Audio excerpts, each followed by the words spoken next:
Hey guys, tonight we will peel back the velvet curtain to look directly into the darkest and most chilling corners of history. We're going back about 500 years, to an era where power was measured by who you could touch and what you could touch.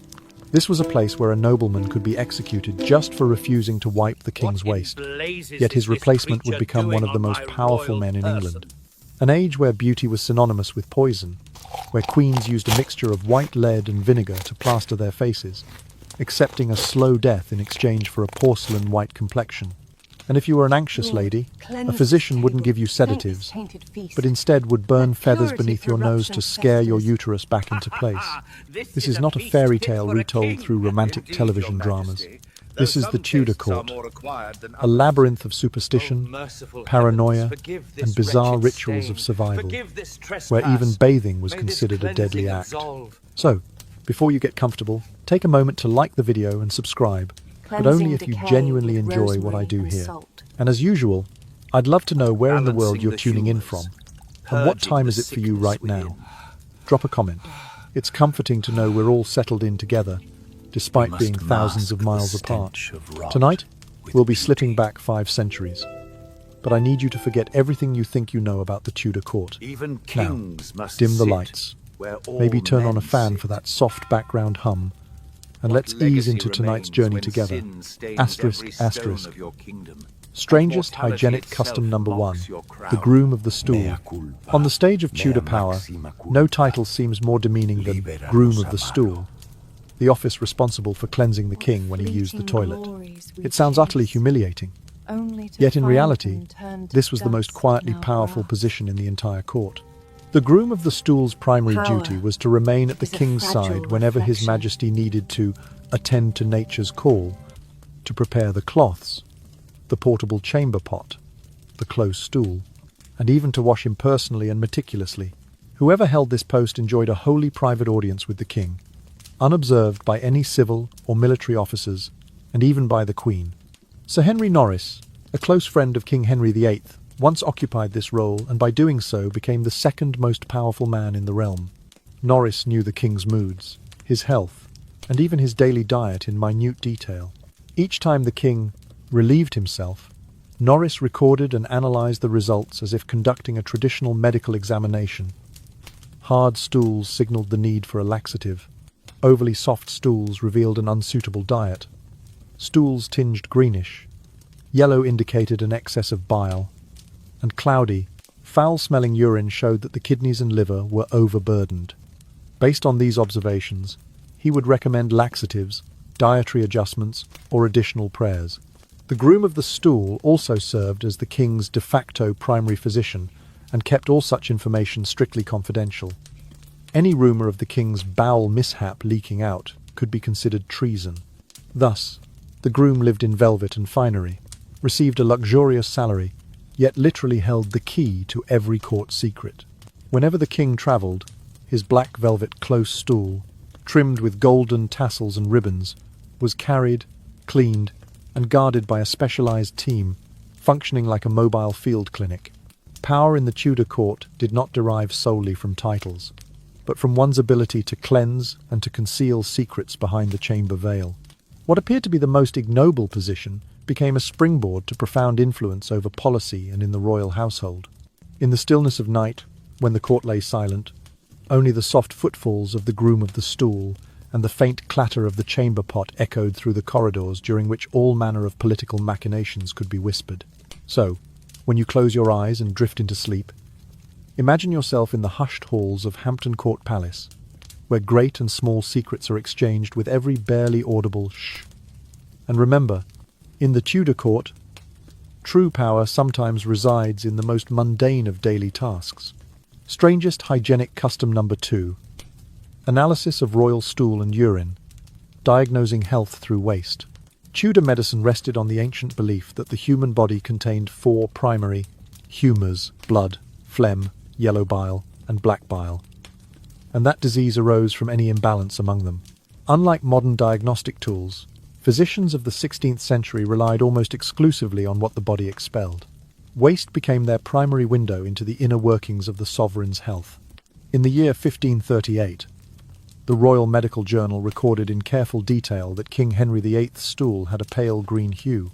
This was immediately interpreted as an excess of bile, prompting the prescription of a potent laxative and a series of prayers to restore humoral equilibrium.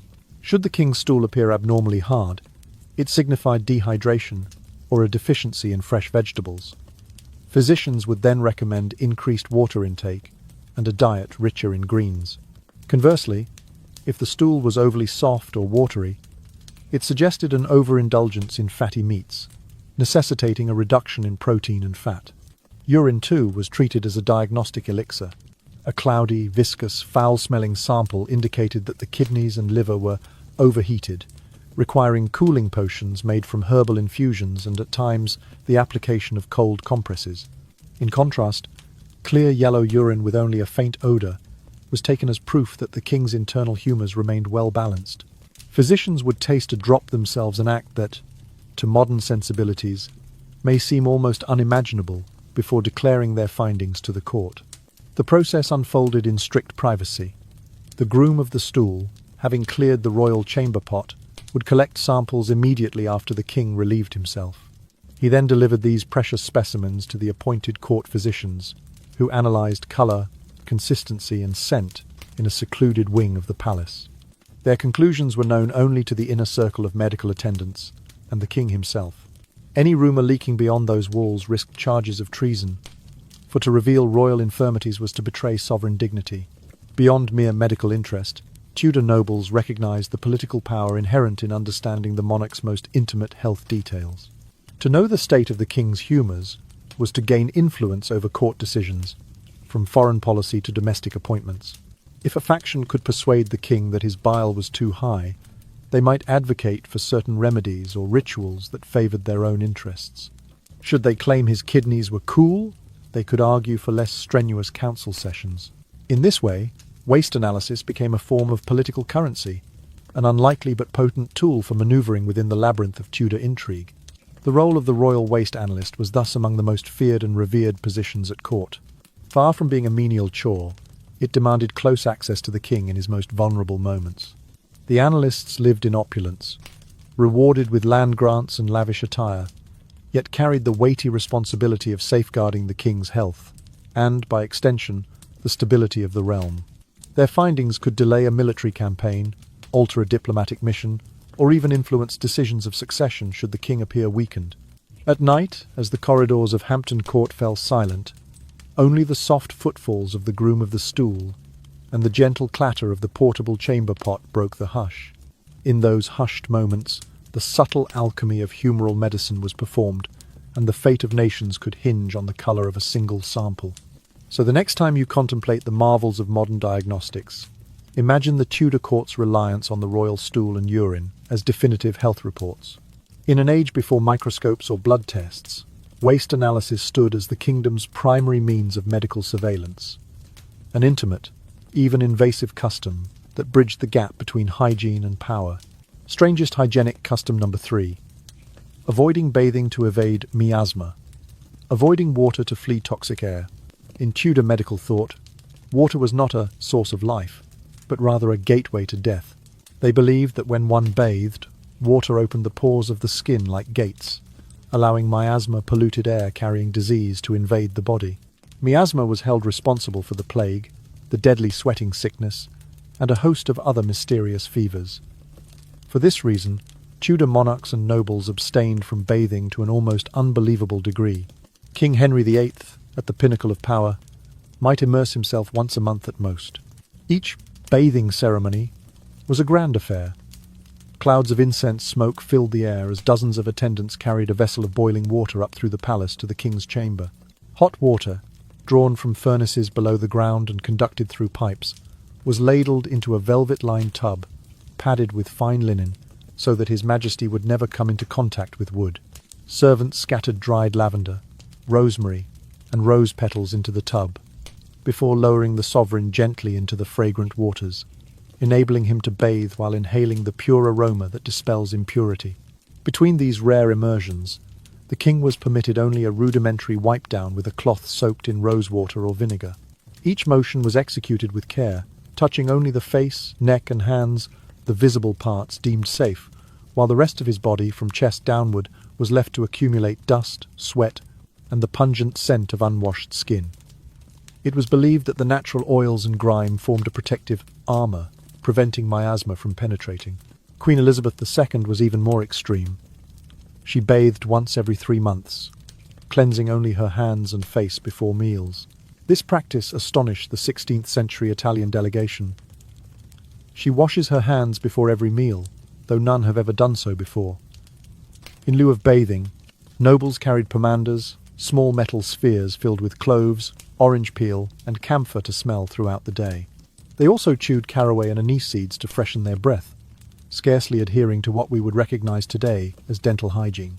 The aristocracy held that only those who avoid frequent washing can keep pollution at bay, and that the mingled odours of sweat and incense signified the wealth required to avoid water altogether. Commoners bathed only when absolutely necessary, believing that excessive bathing would leave their pores open and vulnerable, inviting disease. From palace halls to church aisles, clouds of incense and perfumed smoke created an invisible barrier of protection. At nighttime court entertainments, copious amounts of incense, jasmine blossoms, pomander alloy, and camphor powder would fill the air to mask bodily odours. Every breath was a safety curtain, a way to resist the ever-present fear of miasma. Yet, ironically, this very custom was the underlying cause of frequent skin ulcers, the prevalence of leprosy, and infected wounds among the Tudors. Still, they could not relinquish it. He who bathes too often only invites miasma into himself. Therefore, as you prepare for slumber, imagine yourself immersed in a luxuriously scented bath, streaming under a cool shower, simple routines beyond imagining for a Tudor. In their world, bathing was not a means of cleansing but a path to peril, and abstaining from water became the weapon of choice against an invisible foe, miasma. Strangest hygienic custom number 4, Tudor clothing as armour, bulky garments compressing the body. Imagine slipping into a suit of steel each morning. Every breath, an effort. Every step, a calculated manoeuvre. In Tudor England, clothing was not merely fabric. It was a rigid shell of status and protection, a wearable fortress that transformed daily dressing into a ritual of endurance. At the very base, a noblewoman donned her shift, a simple linen undergarment washed perhaps once a month. This rare layer was the only piece real enough to meet soap and water. Over it came the bodies, a corset-like structure reinforced with whalebone, wood, or even steel, laced so tightly that breathing deeply became an act of willpower. These bodies flattened the chest and cinched the waist into an unnaturally narrow cone. Many ladies fainted at grand banquets, not from delicate vapours, but from lack of air. One gentlewoman recorded in her diary that she saw stars thrice before her ladies-in-waiting had to loosen the laces. Next was the farthingale, a hoop skirt composed of steel hoops or whalebone ribs, creating a bell or drum shape so wide that gates and doorways required special consideration. Women with farthingales measured half the room, and a single misstep could send them careening into walls or furniture with a muffled thud.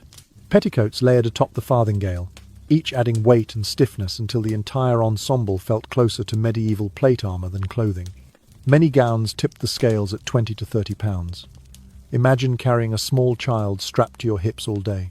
Over these foundations, the outer gown, often heavy brocade, velvet, or silk embroidered with gold thread, was draped and pinned in place. Sleeves were detachable, swapped between outfits and stored like prized jewels.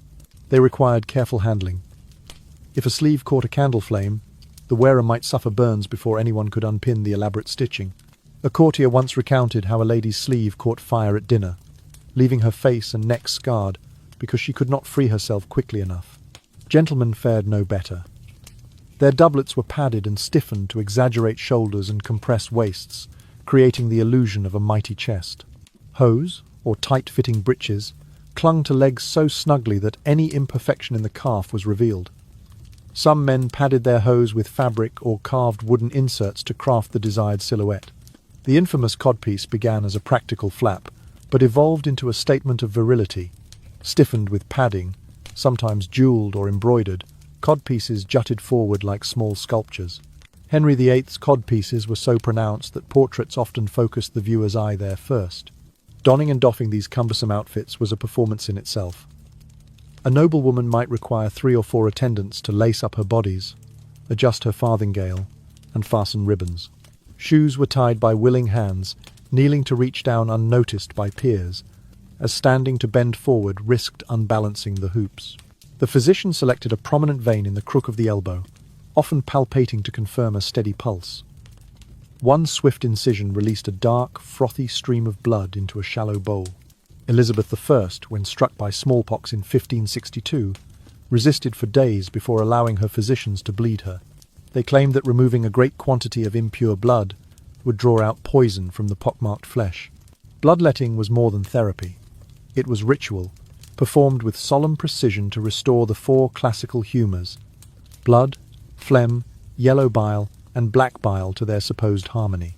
At the heart of this practice was the lancet, a small, sharp blade held by court physicians who believed that too much blood overheated the body, causing fevers, headaches, melancholy, or even plague.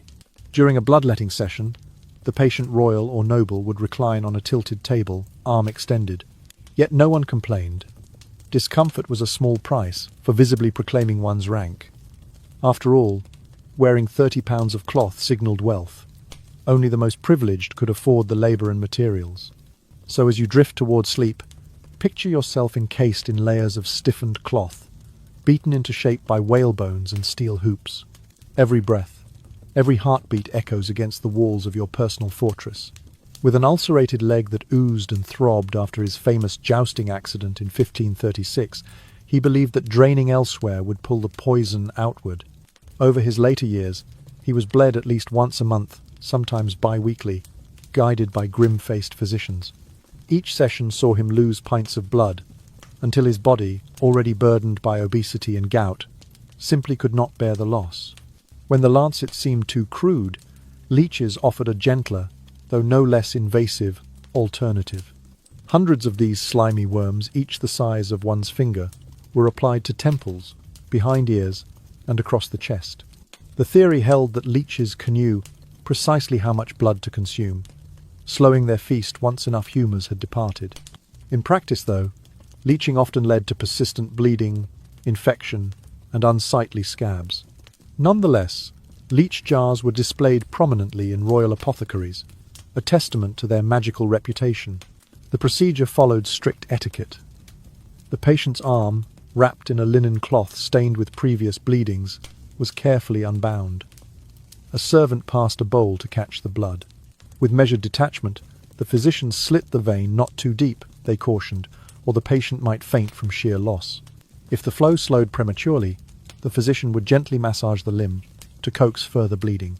Only when the blood ran bright red, rather than the darker, impure hue, would he declare the treatment complete. Noble families kept bleeding schedules like modern appointments. Spring and autumn were deemed the most auspicious seasons for preventative bloodletting, believed to refresh the body's vital essence. Yet patients took pride in them, believing that each drop surrendered brought them closer to perfect balance. As you drift into sleep, picture the dim lamplight flickering over steel and bowls of crimson fluid. Hear the soft hiss as the lancet slices the skin, the distant drip into the bowl. Imagine leeches writhing on pale flesh, each a tiny herald of relief. In the world of Tudor bloodletting, health was found in loss, and life was measured by the calm after the bleeding ceased. Thus, bloodletting stood as a cornerstone of Tudor medicine, a practice that bled bodies to mend them, and that taught a sombre lesson. Sometimes the greatest curative power lay in the life that one willingly let flow away. Strangest hygienic custom number 6. Toxic cosmetics and beauty standards.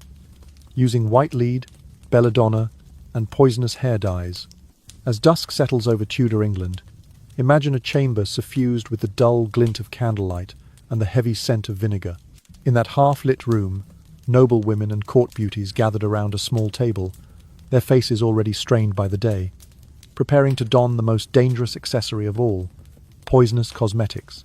This was strangest hygienic custom number 6, where alabaster perfection was bought with lead, and every stroke of paint brought one closer to slow self-poisoning. The ritual began with Venetian ceruse, known to posterity as white lead, mixed with vinegar into a smooth paste. It promised a flawless, death-like pallor that signaled high birth and leisure. Women, sometimes even men, patted the paste onto their faces, necks and décolletage, building layer upon layer until every blemish faded into an eerie, uniform white. In that ghostly mask, skin lines vanished, replaced by a porcelain sheen. Yet beneath the veneer, vicious lead particles seeped through the pores, causing hair to fall in clumps, gums to darken, and teeth to crumble. Many a courtier awoke to raw, burning skin, but still they reapplied the paste, each morning's application inching them closer to lead poisoning.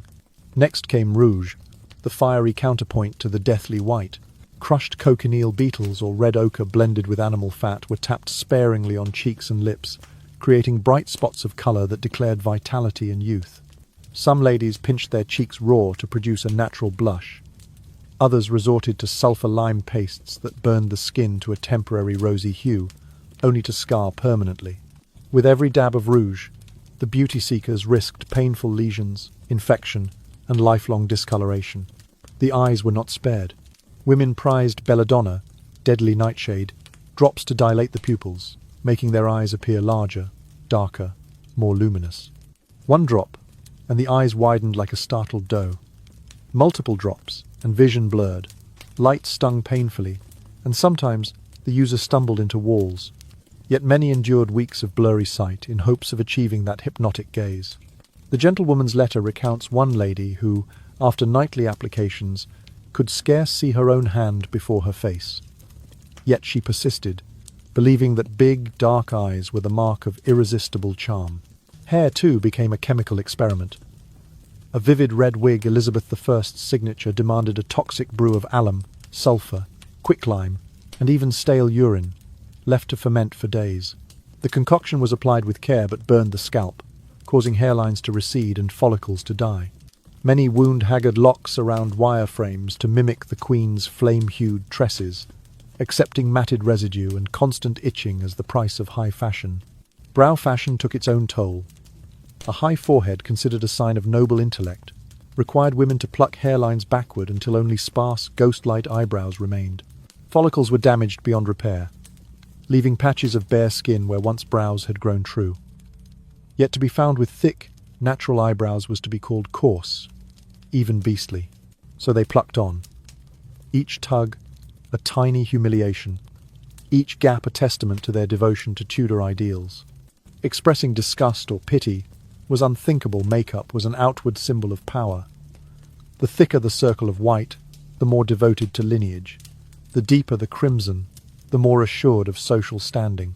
Men too painted their faces lightly with ceruse, drew thin brows to heighten aristocratic airs, and sometimes powdered their hair with starch and soot to hide grey strands.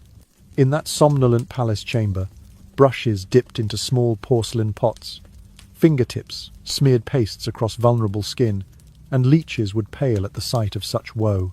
Yet none dared speak of the hidden price. Slow organ failure, erratic tremors, and agonizing tooth decay. For in Tudor society, to appear young and flawless was worth far more than the fleeting comfort of health. And so, as you drift towards sleep, imagine those hollow-cheeked beauties, brushing lethal pigments onto their faces in the candle's wavering glow. In their porcelain perfection lay a slow poison, a testament to a culture that valued facade above flesh. In Tudor England, beauty was not merely skin-deep, it was a chemical contract with mortality itself. Strangest hygienic custom number 7. Astrology and prophecy, dictating policy, basing decisions on the stars. As twilight drapes the sky over Tudor England, imagine noble councils gathering beneath flickering candlelight while astrologers pore over charts of stars and planets. This is strangest hygienic custom number 7, where matters of state wars, marriages, even medical treatments were entrusted not to earthly wisdom, but to the alignment of celestial bodies and cryptic prophecies. In the hush of a private chamber, the royal astrologer would unroll a parchment star chart, its lines tracing the positions of Jupiter, Saturn, Mars, and the rest. Henry VIII, anxious for divine favour in his campaigns, summoned these scholars to compute the most auspicious moment for departure. A misaligned moon, they warned, might doom the expedition to defeat. A benevolent Mars could ensure victory. Thus, within the War Council, Swords were sharpened only after charts were consulted and planetary hours observed. When it came to marriage alliances, astrology held even greater sway. The king's fourth marriage, for example, was formally approved only after an elaborate horoscope predicted stability between his birth sign and that of his bride. Should Mercury be retrograde, they insisted, diplomats would falter in negotiations and messages would be misinterpreted. So embassy celebrations paused as astrologers recalculated planetary paths, all to avoid diplomatic disaster. 13 years later, Elizabeth I leaned heavily on her own court astrologer, John Dee, a scholar versed in mathematics, occult lore, and prophecy. Before her coronation, he spent weeks casting horoscopes determining that Friday, the 15th of January in 1559, at exactly 11:40 in the forenoon, was supremely favourable. On that precise minute, she was crowned, her rioters of subjects cheering as though the heavens themselves had ordained it. Dee's crystal ball and angelic conversations further guided policy. He claimed to communicate with celestial beings who whispered secrets of foreign plots and local treachery. Reports reached Elizabeth in the dead of night, visions of conspiracies foretold by Mercury's passage through her personal horoscope. Each political crisis thus became intertwined with star charts and séance logs. Ministers awaited daily astrological dispatches as earnestly as they awaited dispatches from the Flemish ambassador. Even medical treatments submitted to the zodiac's authority. A bleeding, for example, was scheduled only when the moon had entered a bleeding-friendly sign, believed to align with the patient's humours. A salve to cure a fever would be prepared when Venus was rising, and herbs harvested under specific stars were thought to wield greater potency. The royal apothecary kept a separate almanac, its pages dog-eared and coffee-stained from nightly consultations.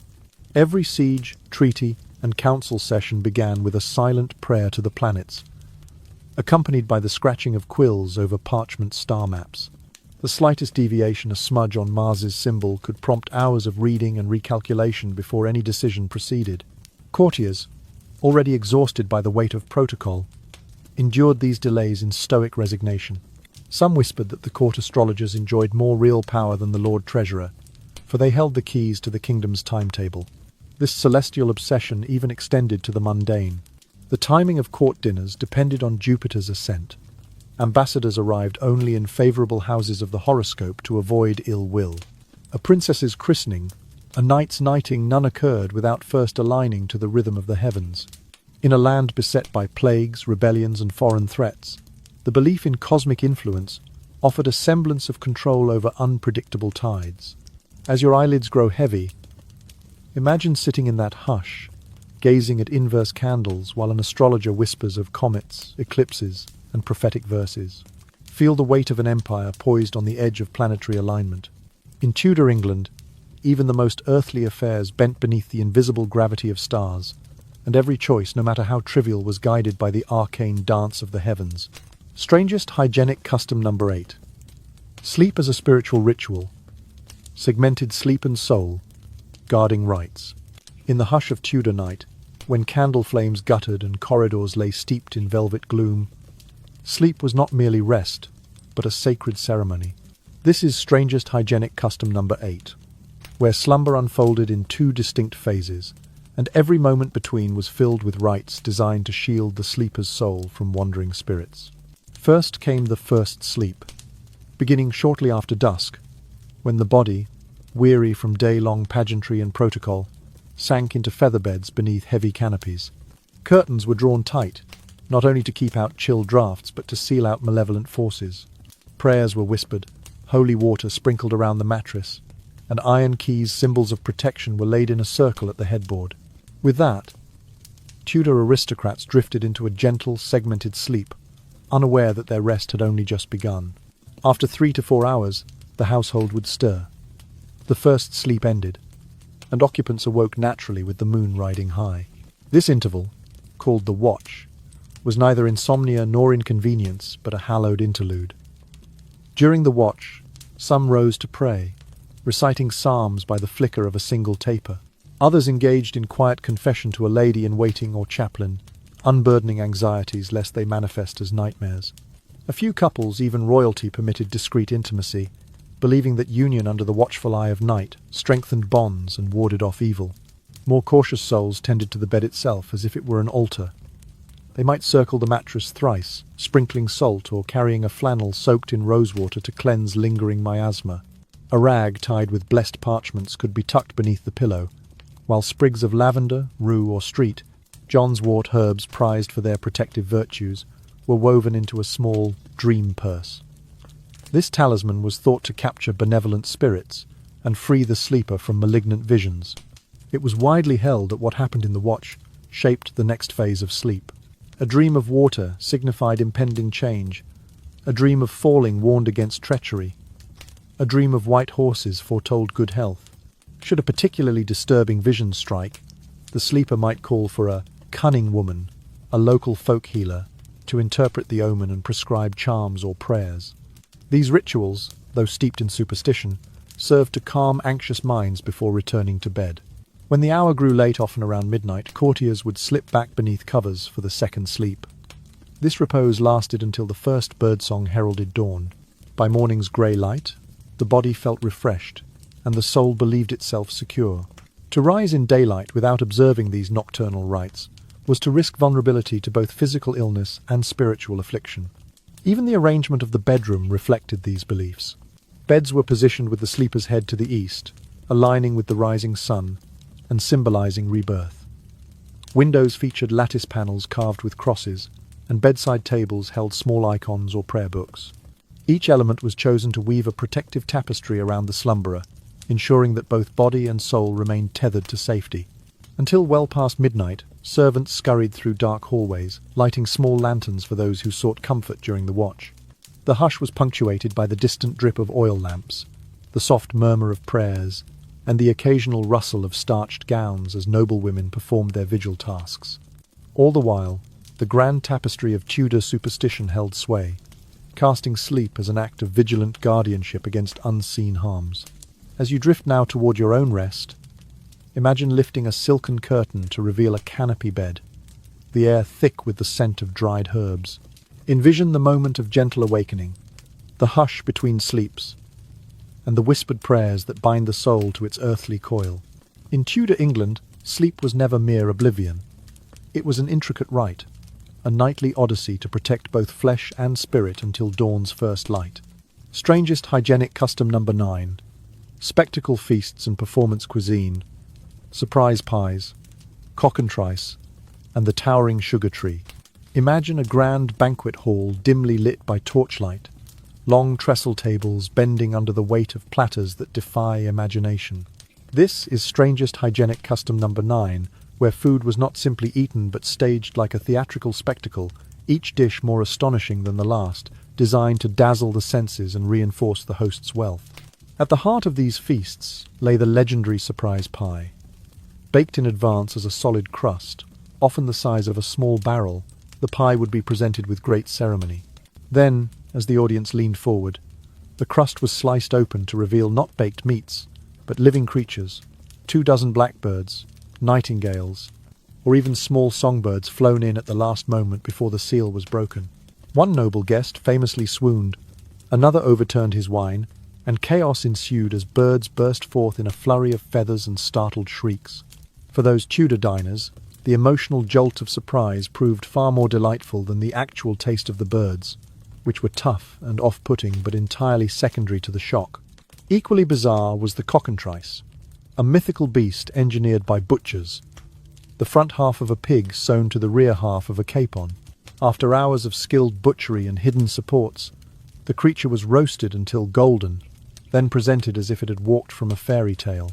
Guests marvelled at the grotesque yet fascinating sight. A pig's snout with a chicken's tail, its skin crisped and its limbs trussed, served alongside elaborate garnishes. Sliced with silver knives, the cockentrice proved to be a poor eater's fare, dry, greasy, and strangely chewy.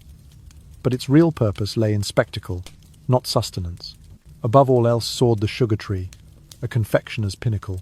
Carved from blocks of refined sugar and moulded into the shape of a lavish tree, complete with leaves, fruits, and even small animals, it might reach a height of 6 feet or more. Candied almonds hung like fruit, while spun sugar tendrils mimicked vines. At its base, marzipan flowers and crystallized violets offered delicate nibbling. To partake was to chip off slivers of wealth itself, sugar being rarer than spices and more treasured than gold in Tudor England. Guests nibbled sugary blossoms as they speculated on court gossip, their tongues sticky and their teeth already threatened by cavity from indulgence. Throughout the evening, courtiers chewed cloves or anise seeds to mask foul tastes and stalls of candied flowers, and sugared almonds were passed about by liveried servants. Towering subtleties, miniature castles, dragons or galleons sculpted from sugar paste dotted the table, disappearing as quickly as they were admired. Every guest vied to be seen consuming the most extravagant delicacy, for to decline was to appear poor or impolite. Beneath the glittering chandeliers, the aroma of roasting swan mixed with pungent perfume, masking the less appetizing reality of the meat, which was often overcooked and tough. Wild swans belonged to the crown, so eating one was a bold statement of privilege. Similarly, peacock was roasted, then redressed in its own feathers before being paraded in on a silver platter. Applause echoed through the hall as the host demonstrated mastery over nature and resources. Yet these feasts, opulent as they were, had a darker undertone. The extravagance underscored the vast divide between nobles, drowning in sugar and spice, and commoners who subsisted on pottage and stale bread. The spectacle of eating live birds or sewing animals together served as both entertainment and a reminder of power, a visceral display that said, "I possess resources beyond measure, and I wield them at will." As your eyes grow heavy, picture the final moment when the sugar tree was ceremonially felled, its branches passed around as souvenirs. Imagine the lingering stickiness on your fingers, the clatter of silver goblets, and the hush that fell over the hall as the host rose to thank the guests. In Tudor England, a meal was rarely about nourishment. It was a performance, a grand illusion, a baroque ritual reminding all who partook that power and wealth could be eaten, displayed, and consumed like the finest of confections. Strangest hygienic custom number 10. Fear of poison and royal rituals. The royal taster and unicorn horn amulets. In the dim corridors of Tudor palaces, every goblet of wine and morsel of meat carried the shadow of suspicion.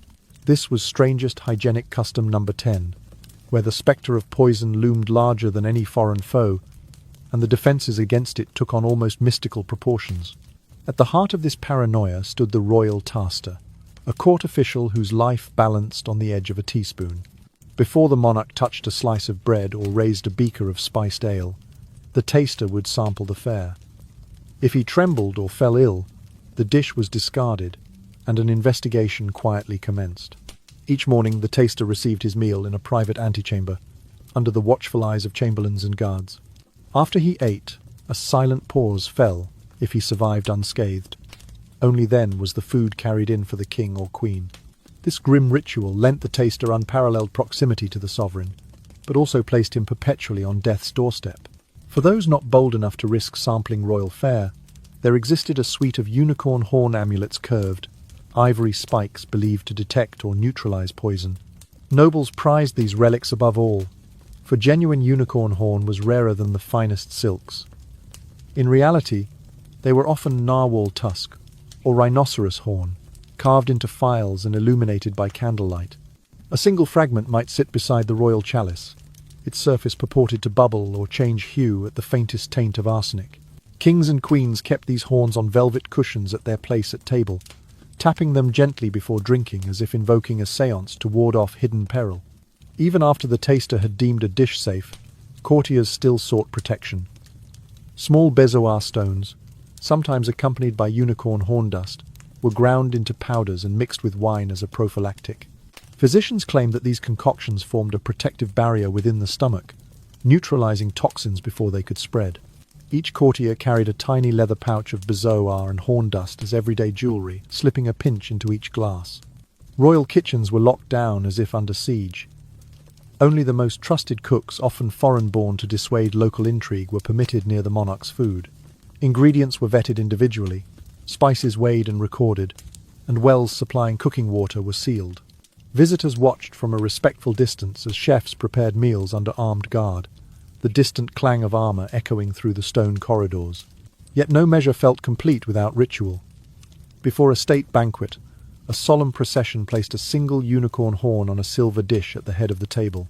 Priests might sprinkle holy water around the platter, chanting psalms to imbue the horn with divine protection.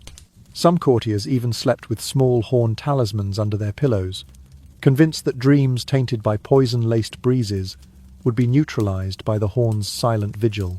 Legends grew around these practices. One whispered tale tells of a French ambassador who presented the queen with a pair of perfumed gloves. She refused to don them until they were tested upon a condemned prisoner. Another grim taster whose survival earned the gloves, a cautious nod before passing them to the sovereign. Another story describes a royal feast where a visible film formed on the unicorn horn, prompting a hasty change of goblets mid-dinner. The hall fell into silence until the monarch laughed and declared, "Let no poison outwit our faith." All the while, courtiers studied their ungainly amulets, tracing the spiral carvings on narwhal tusk and pretending to sense their magic.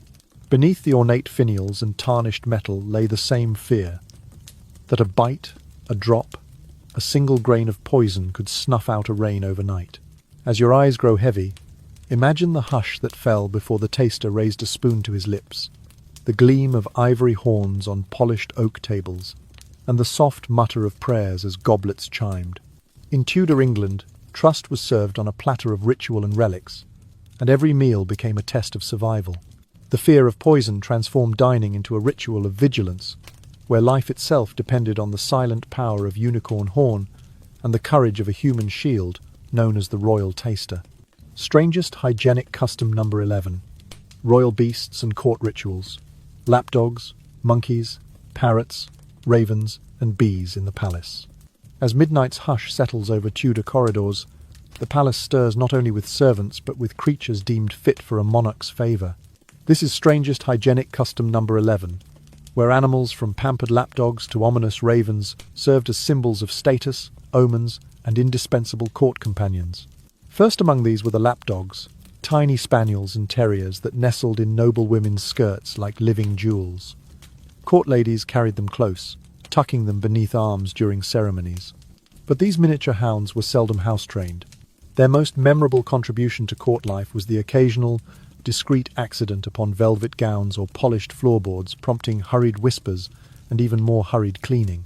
Yet to be seen with a pampered pup was a mark of privilege. Only the wealthiest could afford such an accessory, despite the faint odour and constant risk of stained brocade. Monkey attendants took flamboyance to new heights. Imported at great expense from Africa and Asia, these small primates wore miniature jackets and caps, paraded on silver collars, and even had their own footmen whose sole duty was to provide fresh fruit and to scoop up their mess. Monkeys lounged upon velvet cushions in the Queen's chambers, plucking at hairpins or chattering at visitors. On occasion, a monkey would lash out snatching a goblet or delivering a nip to an inattentive footman's ear, only to be transferred to another noble's care, never punished beyond a stern glance at its handler. Parrots, with their bright plumage and uncanny mimicry, perched upon gilded stands in council chambers. A well-trained parrot that squawked, "God save the Queen," at precisely the wrong moment, could send ambassadors into embarrassed silence. Yet Elizabeth I prized these talking birds, believing that their spontaneous utterances carried messages from beyond. Court jesters even composed poems imagining that a parrot's caw might foretell political intrigue, urging courtiers to heed their feathered companions' cryptic squawks. Ravens, perhaps the most enigmatic of court beasts, were both revered and feared. At the Tower of London, the belief held that the kingdom's fate hinged on the continued presence of the ravens. Each bird wore tiny leather jesses and was fed from the royal kitchen. Legend declared that if the ravens ever abandoned the tower, England would fall. Raven keepers patrolled the battlements at dawn, signalling relief when each bird hopped onto its designated perch, an unspoken oath between bird and realm. Even humble bees found a sacred place. Elizabethan apiarists whispered the death of a household member to the hives in a ritual called telling the bees, draping black ribbons over the hives and murmuring farewells so the insects would not desert their home in grief. Failure to perform this rite risked the hives dying or absconding, which in turn threatened the royal tables with shortages of honey and wax. Beeswax candles were then doubly prized, believed to burn with divine purity during midnight masses in the Queen's private chapel. These royal animals formed a living tapestry of Tudor superstition and spectacle. A lapdog's yelp could signal the approach of an unbidden guest. A parrot's mimicry might lighten the mood during tense negotiations. A raven's croak atop stone ramparts reminded all of looming omens. Bees, in their industrious hum, offered sweet consolation and spiritual metaphor. To care for such creatures required teams of attendants, groomers for spaniels, monkey keepers with special nets, parrot trainers versed in arcane languages, raven herders with trumpets to call strays home, and bee whisperers armed with smoke buckets to calm the hives. Each attendant held a recognized court office, and their mastery over these animals brought them favor, influence, and generous stipends. As you sink into slumber, imagine the palace alive with soft paw steps, chittering primate voices, the echo of clipped parrot calls, the solemn croak of a raven, and the distant buzz of a hive. In Tudor England, animals were not mere pets. They were living talismans, political instruments, and silent counselors within the labyrinth of palace intrigue. Here, every creature had its role, and mastery over them was as vital as mastery over courtly manners themselves. Strangest hygienic custom number 12. Late-night music and musical exorcism, lullabies to sleep and chasing away evil. As the hour grows late and the last embers in the hearth glow dim, the hush of a Tudor night palace is broken by soft strains of melody. This is strangest hygienic custom number 12, when music became a shield against darkness, a lullaby to soothe the body, and an incantation to ward off unseen terrors lurking beyond flickering candlelight. In stately chambers, a small ensemble composed of a fiddler, a harpist, and a gentlewoman trained in the sprightly art of the virginals assembled at dusk. They carried instruments wrapped in velvet, their presence announced by muted footfalls and the rustle of silk. Their task was twofold: to ease the sovereign and court ladies into slumber, and to repel the miasma of malevolent spirits said to roam the silent corridors. The program began with a soft pavane, its slow, measured steps echoed by the harp's gentle plucking. Each note unfolded like a whispered prayer, coaxing anxious minds to release the day's burdens. The fiddler's bow moved in languid arcs, drawing melancholy harmonies that mingled with the crackle of dying logs. As the music drifted through the heavy tapestries, it carried away the residue of court intrigues, palatable only as fading echoes. Next came a set of lullabies, handed down through generations of Tudor children's nurses and chambermaids. Sung in hushed soprano voices, these melodies invoked saints' names and blessed imagery: sleep, gentle soul, beneath street, Clare's eye. They would murmur each refrain, reinforcing the idea that divine protection accompanied every note. Courtiers believed that a lullaby, softly murmured at bedside, would soothe the spirits of the departed and hush the cries of wraiths that might disturb mortal rest. Between lullabies, the ensemble performed chimes on small handbells, each crystalline tone designed to break the silence like a purifying shower of sound. According to custom, these delicate chimes created a sonic barrier, sealing the threshold between the waking world and the realm of nightmares. Even the Queen's trusted physician might nod in approval at the pealing bells, confident that they dispersed harmful vapours and set the humours at ease, an early attempt at curing midnight fevers through art rather than alembic. During the final segment, known as the exorcism prelude, the musicians shifted into a brisker tempo. Here, notes darted like sparks, rhythms sprang like startled deer, and the virginalist's fingers danced fleetly across the keyboard. This lively interlude, though still played softly, was believed to chase away lingering bad dreams or residual omens of ill fortune. A chamberlain once recorded that after one such prelude, a courtesan swore she felt a chill lift from her bones, a sensation she attributed to the triumph of melody over malice. All the while, a small group of chambermaids stood at the bed's foot, their own voices raised in unison to recite brief psalms between songs, their whispered prayers intertwined with each bar of music, reinforcing the ritual's dual nature: artful repose and spiritual safeguard. If a stray mouse or a creaking floorboard threatened to startle weary sleepers, the music flowed on uninterrupted, a comforting mantra that no mortal or phantom could breach. When the final chord faded and the candles guttered low, the ensemble slipped away behind heavy curtains, their instruments stowed and their footsteps swallowed by carpets. In that quiet void, courtiers would breathe deeply, assured that music had not only lulled them into rest, but had banished every spectre that might have haunted their dreams. So as you drift toward your own sleep, imagine the soft tremor of strings, the gentle lull of harp, and the crystalline chime of handbells echoing in the velvety dark. Picture fingers dancing lightly over virginal keys and voices, leaning close to whisper saints' names. In Tudor England, even the most simple act of going to bed became a sacred ceremony, in which melody served as both balm for the body and bulwark for the soul. Strangest hygienic custom number 13, the royal touch ceremony and healing by power, touching to cure the king's evil. As the hush of dawn softens the shadows in Tudor chapels, humble petitioners gather in solemn lines, hope shimmering like candle smoke in their eyes. This is strangest hygienic custom number 13, where the monarch's hand, not medicine, is believed to hold miraculous healing power. Known as the royal touch, this ritual transformed sickness into spectacle and reshaped the boundary between ruler and subject. Each autumn and spring, when court schedules allowed, the king or queen would sit upon a raised dais in the palace chapel, robed in rich fabrics and glittering jewels.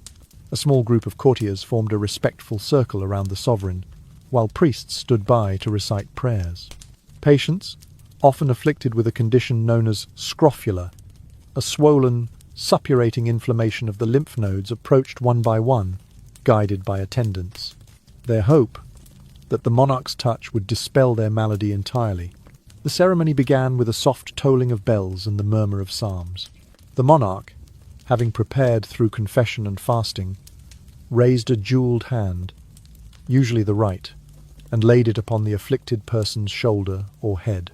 Attendants placed a golden coin, called the angel, into the patient's hand, its image of Saint Michael slaying a dragon serving as a token of divine favour. The patient then retired, clutching the coin, convinced that the sovereign's grace had imbued it with curative power. Physicians observing the ritual made no public objection, for even they recognized the ceremony's deep cultural resonance. In an age when empirical cures were scant and suffering widespread, the royal touch offered solace when remedies failed. A learned doctor once wrote that after receiving the touch, many patients reported reduced pain and swelling within days, though he conceded that the mind's faith might be the true agent of recovery. Elizabeth I, though cautious in other matters, embraced the royal touch with fervour. She touched thousands during her reign, her slender fingers brushing the faces of the desperate. She reportedly kept a ledger, meticulously noting the names of those healed, the dates of their visits, and the number of angels distributed. Each entry reinforced her image not only as a sovereign, but as a divine intermediary bridging heaven and earth. Beyond scrofula, courtiers whispered that the royal touch could aid fainting spells, chronic fevers, and even melancholy spirits. A nobleman, suffering recurrent bouts of dizziness, travelled days to kneel before the queen, emerging pale yet resolute, convinced that her acceptance of his plea would grant him strength. Word spread of such recoveries, and the chapel's waiting rooms grew crowded with hopeful souls. Coins bearing the royal effigy and saintly imagery soon became talismans, passed down through families and treasured as heirlooms. They were thought to maintain residual power long after the ceremony, their metal surface still warm with the monarch's touch. Some even affixed these coins to amulets worn around the neck, ensuring that healing influence remained close at hand. The ritual, however, bore its own risks. Should a sovereign fall ill or pass away, the perceived efficacy of the royal touch waned, and coins associated with the late monarch lost lustre. Moreover, skeptics warned that relying on ceremony above medicine could lead to neglect of proper care. Yet few dared voice such criticisms within the hushed walls of the palace chapel. Imagine, then, standing in that vaulted space, candlelight flickering upon ornate carvings, the faint scent of incense drifting through the air.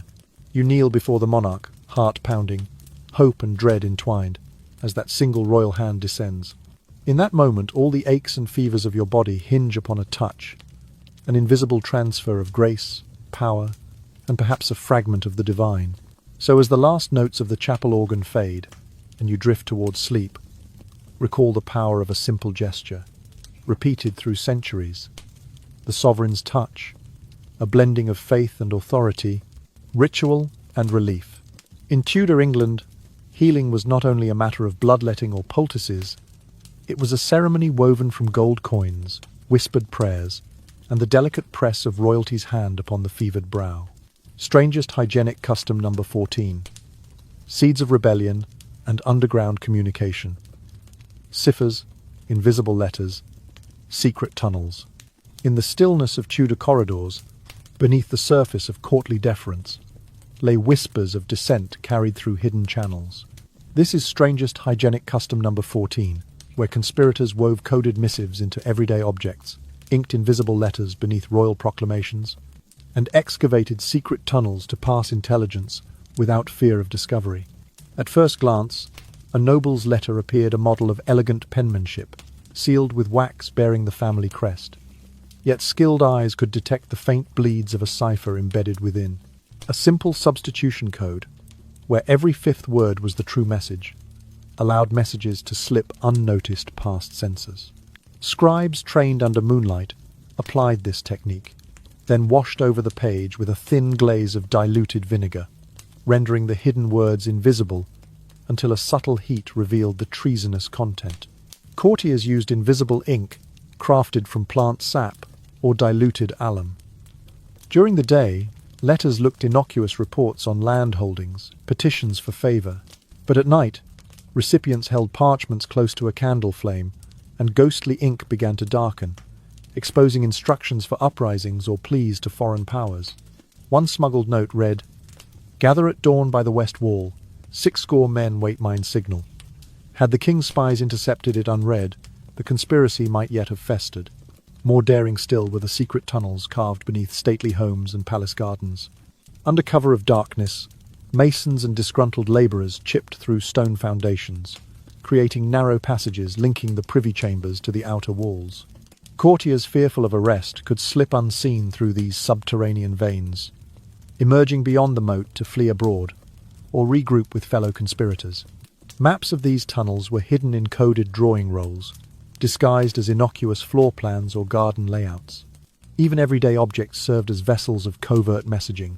A silver pomander, intended to mask rank odors, might contain a tiny hollow compartment. Inside lay a parchment strip folded around a pin, bearing coordinates for a clandestine meeting in the marshlands outside London. When authorities searched for forbidden plots, they overlooked these scented trinkets resting on velvet cushions. Whisper networks thrived in palace shadows. Sign language passed through hand gestures during court masks. A flick of the wrist under a silk sleeve signaled an important letter awaiting. A tap on the elbow indicated danger in the next corridor. Attendants and pages memorized dozens of such signs, relaying messages faster than any runner could sprint. Even the bows and curtsies had nuanced variations, each a syllable in an unspoken dialect. In remote manners, coded embroidery decorated table linens. At first sight, the geometric patterns resembled popular Tudor motifs, stylized flowers, fleur-de-lis, or heraldic beasts. Yet an astute observer recognized that the number of petals or the orientation of a leaf corresponded to letters in a secret alphabet. Over dinner, a hostess might pass a napkin to a trusted guest. Beneath its folds lay precise instructions for rallying support or smuggling goods. To detect these schemes, the Crown employed cipher breakers learned mathematicians who pored over intercepted letters, looking for frequency patterns or repeated phrases. They used early forms of frequency analysis, tallying letter occurrences by candlelight. Still, for every code cracked, conspirators devised new encryptions, mixing Latin dead languages with archaic runes, ensuring the game of cat and mouse continued. Imagine slipping through a moonlit tunnel, letter clenched in hand, heart pounding as you emerge into a hidden courtyard, or sitting in the Queen's presence, surreptitiously offering a curved finger sign beneath a bejeweled glove. In Tudor England, loyalty could be covertly pledged through silent rituals, and rebellion was often a matter of silent script hidden in plain sight. As you drift towards sleep, picture the delicate glow of a warm blade revealing secret text, hear the steady drip of water in a narrow passage, and sense the thrill of secrets exchanged beneath vaulted ceilings. In that world of perfumed intrigue and gilded danger, the most potent weapon was not a sword or a spell, but a single word, invisibly inked, carried through hidden tunnels, shaping history with its silent power. Strangest hygienic custom number 15. Courtly fears and bizarre legacies, charms, funeral rites, and saved by the bell. As a hush falls over the ancient halls and candlelight trembles on stone walls, the Tudor court confronted terrors both mortal and unseen. This is strangest hygienic custom number 15, where protective charms, elaborate funeral rituals, and even the origin of Saved by the Bell wove together into a tapestry of superstitious dread and uncanny legacy. Each noble household employed a cadre of charm makers, cunning women or learned apothecaries who crafted small pouches of herbs, written prayers on scraps of parchment, and carved protective symbols into wood or bone. These talismans were worn close to the skin or affixed to door frames. Lavender and St. John's wort drove away malevolent spirits, crushed rosemary, and rue repelled plague. A courtier slipping such a charm beneath his doublet felt a fragile shield against curses, witchcraft, and lurking disease. When death approached, the court's funeral rites became a solemn spectacle. Once a noble lay ill beyond hope, their bedchamber was sealed and adorned with candles burning at each corner, symbolic beacons to guide the departing soul. Courtiers recited prayers at intervals, while a priest moved among them, sprinkling holy water and chanting liturgical verses in Latin. The body was washed with water, infused with rosemary and wine, believed to cleanse both flesh and spirit before the soul's journey. A wake followed, often lasting 3 nights. Family and friends kept vigil around the corpse, seated upon rush-strewn floors. They murmured the office of the dead, a series of psalms meant to ease the transition to the next realm. Yet vigil also carried a shuddering fear that the recently deceased might not remain so. In a world before modern medicine, tales circulated of those mistakenly buried alive. To guard against this horror, many families adopted a morbid custom, the safety coffin. A length of cord tied to the deceased's hand ran through a hole in the coffin lid to a bell above ground. Should the sleeper below awaken, asphyxiated but conscious, the slightest movement would tug the cord and toll the bell-summoning attendants to rescue the living from premature burial. Thus was born the phrase, "Saved by the Bell," a testament to the fear that death might be a temporary condition deeper than the stone-lined grave. On the day of interment, the cortege processed through tapestry-lined corridors and over cobbled courtyards, the body draped in grave whites and the face partially veiled. Mourners carried funeral posies, small bouquets of rosemary, rue and violets to mask the stench of decay. Each guest wore a sprig pinned to the breast, a floral apology for the odours they would soon confront. At the churchyard's edge, a final prayer was uttered, the safety coffin's bell tested one last time, and the body was lowered amid solemn tolls of the great bell. After burial, the post-burial rituals continued. For 40 days, memorial masses were said, candles burned at the family altar, and the household avoided lighting fires in the deceased's chamber, lest the lingering spirit be disturbed. On the 40th day, a small feast marked the end of formal mourning, though whispers of restless souls persisted among servants who claimed to glimpse pale figures drifting through moonlit galleries. Even years later, the deceased's legacy haunted the court. Families preserved safety coffin bells as heirlooms, believing their tolling might one day protect a future ancestor. Charms once worn by the dead were passed down, their original potency thought to linger in stitched seams or carved notches. And, "Saved by the Bell," entered common speech, a reminder that the boundary between life and death could be unravelled by a single peal. Now, as your eyelids grow heavy, imagine candles flickering in a vaulted chapel, the soft jangle of a buried bell, and the faint rustle of lavender sachets pressed to weary brows. Picture solemn prayers echoing through stone corridors, the cautious step of a chamberlain listening for a distant toll. In Tudor England, fear of death and the unknown inspired rituals of profound strangeness, and even a reassuring phrase that survives to this day, echoing in every saved soul's memory. And that has been the journey through 15 strange customs of the Tudor court, from royal backside wiping to the safety charm in the coffin. Now, as night has fully fallen, we gently slow the pace of our tale, casting aside those lavish and sometimes chilling images to make room for a tranquil space where the soul may rest. Close your eyes, breathe deeply, and let each breath guide you back to a warm chamber where candlelight softly dances upon ancient stone walls.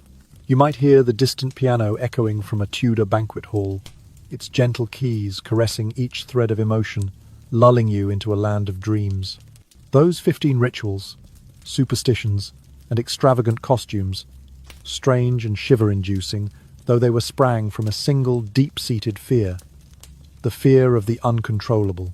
Yet today, whether through technology or faith, human nature still seeks ways to protect itself from countless dangers. The true magic lies not in charms or tolling bells, but in our own resilience, clarity, and belief in ourselves. Now, in this silent moment, allow the sound of the pen and the breath of history to fade away, making room for pure serenity. Feel your heartbeat slow, each thought spreading a gentle sense of peace. Let go of all worries, be they of royal toilets, poisonous miasma, or ambitious secret tunnels in this final exhalation of the day. Before we part, open your heart to the deeper meaning of our story. Power and ambition may drive people to the most bizarre acts, but fear and superstition are merely mirrors, reflecting our desire to survive and be loved. When we cast off the trappings of ritual, remember that true strength lies in the courage to face our fears, and compassion alone can heal the invisible wounds. And now, as your fingers relax and your mind drifts toward rest, let your spirit drift gently into sleep. I wish you a deep, peaceful night, filled with gentle dreams free of all anxiety. Don't forget to subscribe so you won't miss our newest and most enchanting videos. Sleep well.